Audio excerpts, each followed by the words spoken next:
very soon as well. So yeah, again, guys, we're going to have Ben Kyriakou on the left-hand side of your screen. You saw him briefly earlier. There he is. So he is obviously intently focused, and Aaron Zheng on the right side of your screen as well. Both top competitors, round one of this European International Championships, both wanting to get that first win.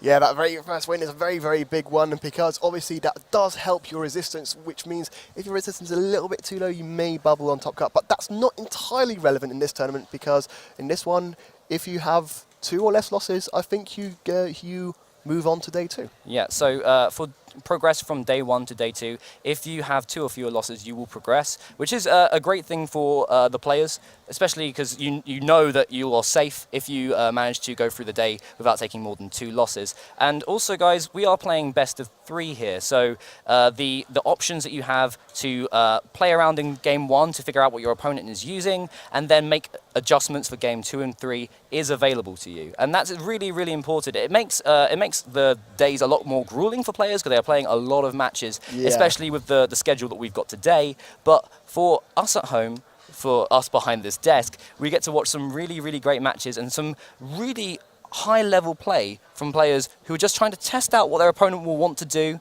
and then make the right adjustments for later on games. Yes, and if my counting is correct, I believe that's 18 rounds of best of 3 VGC 17 Swiss.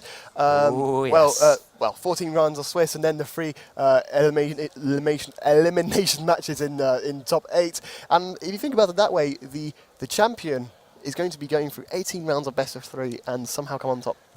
It's a really tough schedule, but I'm looking forward to it. I'm not gonna lie. I'm really looking forward to seeing some of these world-class players get involved, get serious, and come out being the first ever European champion. Yeah, that's so true. And I mean, like, it's so difficult to think about because it's going to be a tough one. But at the end of the day, someone's going to win it, which is always something you don't quite think about. Yeah, I mean, when we always start a tournament, we talk about, oh, this person could perform really well. I think these guys have got a really good team that they've constructed. And you kind of get lost a little bit in all the amazing matches that we're going to be seeing across the days. And obviously, each competitor is playing in their round 1 match. There are only certain matches that we can show you. We can't show you every match, unfortunately. But we are doing our best to pick the hottest matchups, looking at the coolest teams and the coolest competitors as we go through the day. Yeah, that's very true. And obviously, Aaron Zheng is the favourite, and the handshake comes out, which means we are going to be bouncing into the game. Yep, so we are going to be going into team preview very, very shortly, and we're going to actually see on your screen we have from Ben Kyriakou, we're going to have Milotic, Alolan Ninetales, Kartana, Alolan Marowak, Hariyama and Oranguru, and from Aaron Zheng we're going to have Metagross, Gyarados, Pelipper, Tapu Lele, Golduck and Xurkitree. Yes, well, a lot different. The teams are a lot different to what we were expecting them to use or what they've used previously, but it's no surprise that these 2 big players would change up their strategy. It looks like Ben Kyriakou is going for a more Trick Room-oriented team with his Oranguru being able to go for the Trick Room, while his Marowak and his Hariyama are very, very slow themselves. It looks like Aaron is actually going to be going for a more offensive, fast-paced team. He's got that Gyarados, which could have the ability to use Dragon Dance to boost itself up. We could see the Tapu Lele holding a Choice Scarf, but we've also got the option for Swift Swim on the Golduck as well. So we're going to see 2 very differing speed modes here, and there's a lot of damage potential coming out from Ben's side of the field. Kartana is a very important Pokemon. It has the very powerful same type attack boosted Grass type attacks. And if Golduck comes out, we're going to see how much damage this Kartana can take. It's very frail, so if Ben protects it well, it could do some big damage against Aaron's team, but it has to survive the turn. Yes, that's true, and we are going to be jumping into our game very, very soon. And we can tell you right now that Ben Kyriakou is going to lead with Ninetales and Kartana, while Aaron Cybertron Zheng does lead with Tapu Lele and Metagross. So, yeah, we are going to see that Kartana coming out from Ben here, and alongside the Ninetales, which is going to set up the snow warning. The hail is going to come down, do residual damage, and also make sure that Blizzard hits 100% of the time. So we're going to have to see what items people are running here. So Metagross is in a very good position here because we have to see if Kartana knows Night Slash. If Night Slash is going to come out onto the Metagross. Metagross will probably want to protect here, but it does massive damage to Ninetales. It does huge damage to Ninetales, and especially with Bullet Punch, which is a priority move, maybe Ninetales will get knocked out, but the Tapu Lele is on the field. That's what the pink background is all about, which is the psychic terrain. So Metagross unfortunately won't be able to Bullet Punch the Ninetales, but an Iron Head will definitely knock it out unless it's carrying a Tapu Lele enjoys this position as well. If Kartana does no Night Slash, it does threaten both of Aaron's Pokemon, but Tapu Lele, extremely powerful special attacker. It can get some massive damage off here. Kartana not known for its strong defenses, so if we launch a Psychic into there, oh no, we're just going to see a switch. Yeah, we're just going to see a switch into the Pelipper. It's going to remove that hail, and with the drizzle, it's going to set up the rain. Meanwhile, what are we going to see from the other side of the field? We don't see any switches. We do see the Blizzard avoids the Pelipper, which is probably the target Ben wanted to hit, and it's going to hit the Metagross, not do too much damage. We do see the Night Slash onto Metagross. Is it going to be able to knock out the Metagross? No, it's not a critical hit, but the Meteor Mash is going to connect onto the Kartana. Oh, wow. So Meteor Mash coming out from Metagross there, going to hit onto the Kartana, not do too much damage, but Kartana is now in range from big attacks from the Pelipper. So we're going to see that the Kartana, obviously a very, very offensive, powerful attacking Pokemon, going to hit into that Metagross, leave it with just a third of HP there. So Aaron really wanting to protect that Tapu Lele and making sure that Ninetales wouldn't be able to get off big Blizzard damage. And Ninetales being able to spam Blizzard like that also it allowed Aaron to position his Pokemon in a way that Ben would not be able to get up Aurora Veil. Aurora Veil being a new attack, and we'll explain afterwards. Yeah, but we do see the Leaf Blade onto the Pelipper. That is a critical hit, but that is a very bulky Pelipper to take that. But we do see the Freeze Dry onto the Pelipper. The Pelipper is going to go down, but does Aaron choose to finally target the Ninetales with a Steel move? We're going to see the Meteor Mash right into... Is it going to be into the Kartana again? But no, it's going to be into the Ninetales, possibly the correct target. But we do see the Focus Sash on the Ninetales. A really good turn for Ben there. He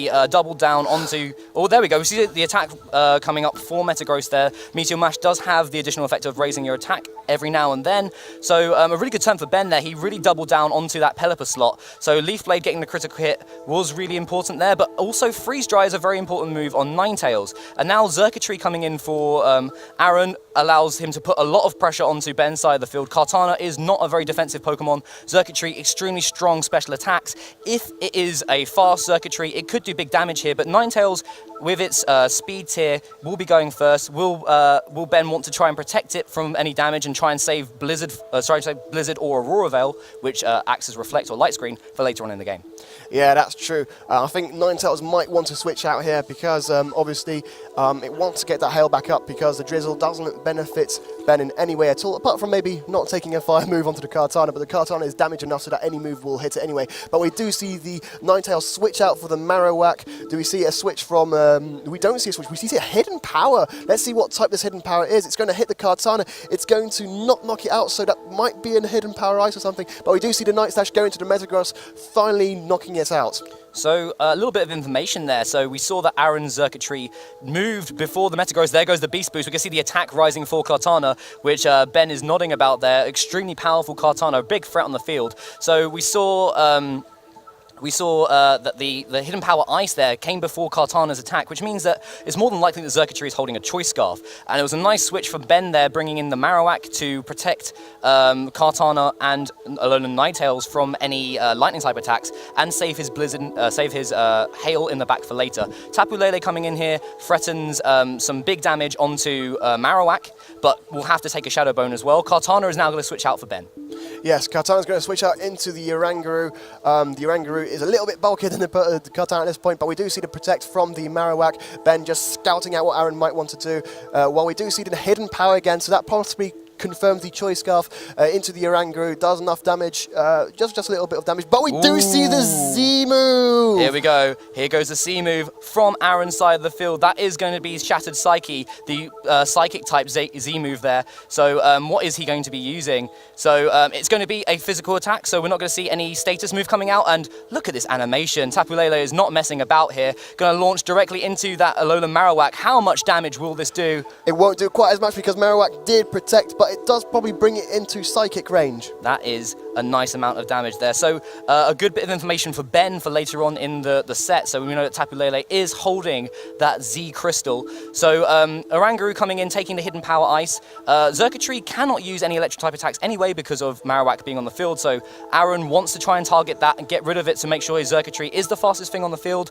and will be able to get those big, powerful electric type attacks off later on in the game. Yes, this is true. Ben does have the advantage at this point. He can still switch his Pokemon, and as we do see a switch back into the Ninetales, probably to take a Psychic move from the Tapu Lele. The Snow Warding does go up a little bit too late, I would say, maybe. Well, maybe not for Ben kyriakou because he does have the Pokemon advantage, but we do see the hidden power. It's going to go right into, if it hits, it's going to hit the Oranguru, not do quite as much damage, but we see the substitute for the Tapu Lele. That's a nice play from Aaron there. So Tapu Lele now being able to take some really powerful attacks, and with Trick Room going up this turn and Alolan Marowak still in the back, which is a very slow Pokemon, will be able to move very fast under Trick Room. It protects it from a powerful Shadow Bone attack. So it means that Aaron can still get some use out of Tapu Lele, even with the speed swap reversed it.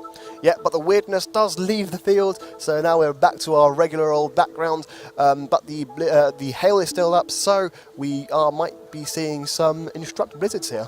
Yeah, so that's a cool thing that Ben can do with his Oranguru. Obviously, Ninetales is extremely fast. It is faster than Tapu Lele in most cases, unless it's holding a specific item. Xurkitree will be moving last here, due to the fact that we've seen it could be holding the Choice Scarf. So Aaron might want to protect it here and make sure that he can get Ninetales off the field and bring in Alolan Marowak, double down onto that as well to make sure that Xurkitree can win in the late game. Yeah, and we do see the Oranguru protecting in this point, even though the Trick Room is up. Maybe Ben wants to scout out what kind of speed tier the Tapu Lele is, and it does go for the Psychic onto the Ninetales, probably giving actually Ben kyriakou a very clever switch into whatever Pokemon Ben kyriakou wants to put in from the back. Yep, and so we see the hidden power coming out onto the Protect there from Oranguru. We have the Hail on the field now, which is slowly wearing away the HP of Aaron's side of the field. So we see Tapu Lele's HP going down here, which is nice for Ben. So Aaron gets no use out of his Rain because Pelipper didn't stick around for long enough. Ben can slowly whittle down Aaron's Pokemon as well and bring Marowak in here now, which is the fastest thing. So Aaron now has to figure out whether he wants to keep Xurkitree in for later on in the game. Oh, no, he can't. Yeah, exactly. There's nothing left now. So he is in a difficult position where Alolan Marowak can get a big attack off onto Xurkitree and knock it out. And Oranguru is free to try and get rid of this sub. Yeah, that's very true. And because the Xurkitree is locked into Choice Scarf, it has no protecting option. So the Marowak can go for the move, and the Oranguru can just make it move again with the Instruct. So this is a terrible position for Aaron Zheng. Yep. So we've got 3 Pokemon on Ben's side of the field, and only two on Aaron's. And with Xurkitree locked into a non-same type attack boosted attack, and being the slowest Pokemon on the field, and not having that terribly high defenses, it's going to be difficult for Aaron to try and pull this one back. Yeah, that's true, and we do see the Shadow Bone from the Marowak going into the Tapu Lele. Cleverly enough, we're probably going to see the Instruct, since the Hidden Power Ice isn't very much of a threat to Ben at this point, and we do see the Instruct with the Shadow Bone probably into the Tapu Lele.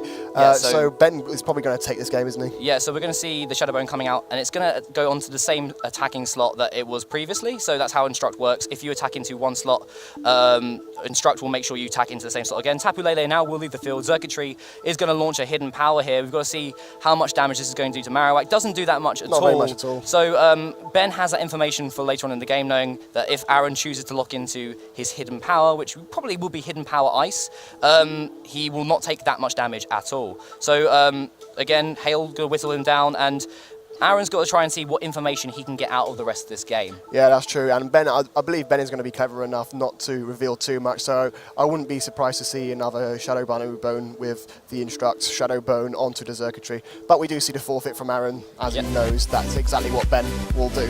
Yep, so we see the forfeit coming out from Aaron Zheng there. So a really well played game by Ben. Ben was quite commanding, managing to get up his Trick Room late in the game, and this is the great thing about running Oranguru as well. It allows you to have a Pokemon next to you and use really powerful attacks that could force a knockout on the opponent's side of the field twice. It's amazing, and Alolan Marowak being a very good candidate for that, especially against Xurkitree.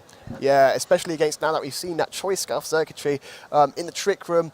I don't know if Aaron Zheng is going to think about locking into Hidden Power Ice, because maybe that's where he went wrong. Yeah, so maybe Aaron will choose not to bring Xurkitree this time round, just for the fact that if Alola Marowak makes an appearance, which it probably will, he's kind of stuck just using attacks that get no same type of attack boost and will not do that much damage against Ben's really bulky team. Yes, but Aaron does have the rain mode in the back. The Pelipper went down a little bit too quickly, but the Marowak is extremely weak to that rain mode. So we're going to jump into game 2 now, guys. Again, Ben Kyriakou on the left-hand side of your screen, Aaron Zheng on the right, and we'll just quickly go over the teams once more for you. So Ben's team is going to be Alolan Ninetales, Kartana, Marowak, Hariyama, Oranguru, and Milotic. And Aaron Zheng's team, which is on the right side of your screen, will be Metagross, Gyarados, Pelipper, Tapu Lele, Golduck, and Xurkitree. Yes, and obviously Aaron Zheng has got some things to think about. Ben Kyriakou, he didn't reveal too much. I mean, you can pretty much assume there's going to be a fire move on that Marowak as well, which might not see much use in this rain matchup. But they both picked their Pokemon very, very quickly, and we do go into the second game of the tournament. So yeah, we are still in round 1 of the first ever European International Championships here in London, England, and both trainers are getting ready to launch their Pokemon. And Aaron Zheng is going to stare you down from the in-train mode there, and he is ready to go. He is 1 game behind. He needs to make up for the loss in the first match. And we're actually going to see Xurkitree and Metagross coming out here for Aaron Zheng, and Oranguru and Marowak for Ben Kyriakou. Yes, Oranguru Marowak definitely helped Ben Kyriakou in the previous game, while Aaron Zheng is pretty much adamantly sticking with his Metagross lead, but this time leading with his Xurkitree, maybe so that he can lock in earlier and make the correct locking choice. But a really, really nice time for Ben Kyriakou here, because Alola Marowak is in a great position. We can see Xurkitree leading the field because of the Lightning Rod ability from from Alola Marowak, and Tapu Lele is going to hit instead. But we're going to see we could see Shadow Bone coming out here, which does big damage to both Tapu Lele and Metagross. Yeah, that's very true, but we do see the Zen Headbutt, and Marowak avoids it. That is heartbreaking for Aaron Zheng, and we do see the Shadow Bone into the Metagross. It's going to knock it right out. Huge damage. If we see a Trick Room, this could be curtains for Aaron Zheng, and we do see the Trick Room. That is heartbreaking. So the Zen Headbutt coming out from Aaron's Metagross, taking a Shadow Bone, taking a one-hit knockout, showing the true power of Alola Marowak here. Alola Marowak really performing well for Ben, protecting him from Xurkitree, and now Gyarados coming in the field is going to intimidate the Marowak, but Ben is in the position he wants to be in here. Aaron really has to worry about protecting his Tapu Lele from a double Shadow Bone due to Instruct. Ben might want to switch out his Marowak here to reduce the Intimidate, but Gyarados being on the field means that there could be a Z move coming out onto the Marowak slot, or we could just be seeing a Dragon Dance as well to try and get a bit more attacking power. Yeah, that's so upsetting for Aaron Zheng. I think he made the correct play, because by switching into Psychic Terrain, it would boost the damage output of that Zen Headbutt, and with it being the same type attack bonus on the Metagross, onto the Marowak, I believe it could have probably knocked it out in one shot. But yeah, unfortunately that didn't happen. Zen Headbutt can miss, but we're going to see the Marowak protecting from any potential big moves from the Aaron side of the field. But we do see the Tapu Lele just protecting itself as well, just sorting out some trick room. But we do see the Psychic, which in the Psychic Terrain is going to boost a little bit as well. Not take quite as much damage, but we see the Waterfall onto the Marowak. Smart play from Ben there, so understanding that Aaron probably would want to protect his Tapu Lele here. Marowak is in a very good position. Gyarados does do super effective damage to it, so a Protect is safe for him here. And Oranguru having that Psychic attack boosted by the Psychic Terrain, really able to get some chip damage onto Gyarados. Yes, but we do see the Tapu Lele switch out because it probably doesn't want to take the double Shadow Bone from the Instruct. But we do see the Shadow Bone go into the Xurkitree, and we're probably going to see an Instruct. It does. It's going to knock out, so we do see. Oh, there we go. Yep. And the defense drop as well, just adding the extra gravy there. So we're going to see the Instruct onto Alola Marowak. It's happy, spinning its bone there. We're going to see Shadow Bone going onto Xurkitree. That is going to be a knockout. So Aaron is now down to his last 2 Pokemon, and there's still a couple of turns of Trick Room left. Yes, that's true, but we do finally see a Waterfall go onto this Marowak. Is it going to be able to knock out? Not quite, so this was a bulky Marowak all along. So we see Marowak being able to take that Waterfall there, so an unboosted Gyarados from Aaron there. And yeah, so Ben is still in an extremely good position. He can use Shadow Bone twice more. Gyarados could be in range for, another target from Shadow Bone and Instruct. So Gyarados could be knocked out this time, and Tapu Lele being left as the last Pokemon on the field. Yeah, that's true. Both of Aaron's Pokemon can be knocked out, but I believe we only have the one turn of Trick Room left. Obviously, the players can see that because with the new mechanics in Sun and Moon, you can see all the terrain effects that are in play right now. But yeah, I think it's curtains for Aaron, unfortunately. Yeah, so if Aaron chooses to protect both his Pokemon and waste the Trick Room here, Ben could keep his Marowak around for one turn and then sack it and bring in a faster Pokemon to take on the end game, and Kartana would be a really nice choice for that role, as it's a very fast and very powerful Pokemon and gets the Night Slash that we've seen previously, which would do massive damage to Tapu Lele. Yeah, and we see the Tapu Lele protect. Do we see Ben kyriakou make the correct prediction? We do see Ben kyriakou make the correct Very prediction. solid play there from Ben. So that is going to... we see the Citrus Berry coming out from Gyarados there. So we're going to have Gyarados last for one more turn, and it will pick up the knockout if he chooses to use Waterfall here. Yeah, that's true, but a great prediction from Ben. It's going to leave the Gyarados at almost no health, and I guess the Citrus Berry is a saving grace in this situation. Unless we see a critical hit. We don't quite see a critical hit, but we do see a Waterfall probably onto the Marowak, finally knocking it out. But Ben kyriakou does have the lead with two more Pokemon in the back. Yep, so we do see Marowak go down here, and Ben has time to think about what he wants to bring in. He has a lot of time left on the clock. You can see the your time ticking down there, and he's just got to worry about, okay, so Trick Room's going to end. I want to be able to outspeed his Pokemon. Gyarados is heavily damaged, so Oranguru could knock it out with a Psychic. If he's got he's going to bring in Ninetales here, and a big Blizzard coming off of the boosted effect from Snow Warning will do big damage here, pick up the knockout onto Gyarados, and then he's free to try and take down Tapu Lele with a Psychic from Oranguru. Yeah, that's true. And did we see the Trick Room run out? No, it hasn't run out this time.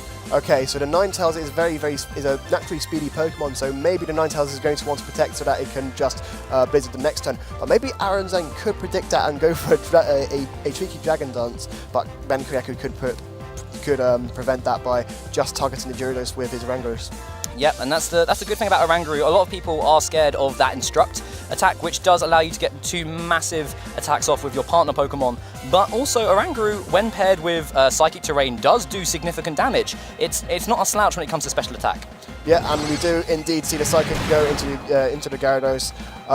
The Gyarados just last faint, and we're going to see the Tapu Lele go for a Psychic Z move, maybe into the Ninetales, but we did see the Focus Sash onto the Ninetales, unfortunately, earlier. Yep, so we are going to see Shattered Psyche again. I believe you're right, Matt. If we do see it coming onto the Ninetales, it will survive with that Focus Sash, and there will be a single target Blizzard coming Tapu Lele's way, and it does have a quite significant special defense, and so Aaron should be able to survive this turn. And it's a good bit of information for him later on into the tournament if he ever comes across an Alolan Ninetales again. Yeah, that's true. This is a single target move, so it's going to do a lot of damage, especially with the same type attack bonus. But that Tapu Lele is bulky enough to take that, especially maybe even with the hail damage. Does it bring it? It does bring it below to 50%, so that's great information for Aaron to learn from the next coming rounds. And now we have a really nice turn for Ben as well, where he can get a fast Blizzard off now. Ninetales is the fastest Pokemon on his side of the field, and if Tapu Lele is not knocked out, then he can pick up the extras with the Psychic from Oranguru.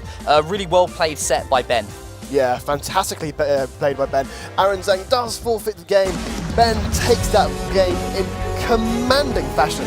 Yeah, so you see the relief there coming out from Ben's side of the field, and it is really great to be able to pick up a round one win in a tournament like this. Obviously, there are lots of Swiss games that both these players need to play, and no one likes to take an early loss. So commiserations to Aaron, but congratulations to Ben. Really well played there, and some excellent matches for us to see early on in the stream. Yes, that's very, very true. It's actually really cool that we got to see these two-time national champions, both of them facing off in the very first round. I think it was a very interesting matchup. Obviously, Ben kyriakou walking away victorious, but I believe we will be having an interview shortly with him. Yeah, we should. So we just need to talk a little bit about the two different teams here. So I guess Ben's is a more dedicated Trick Room mode. He's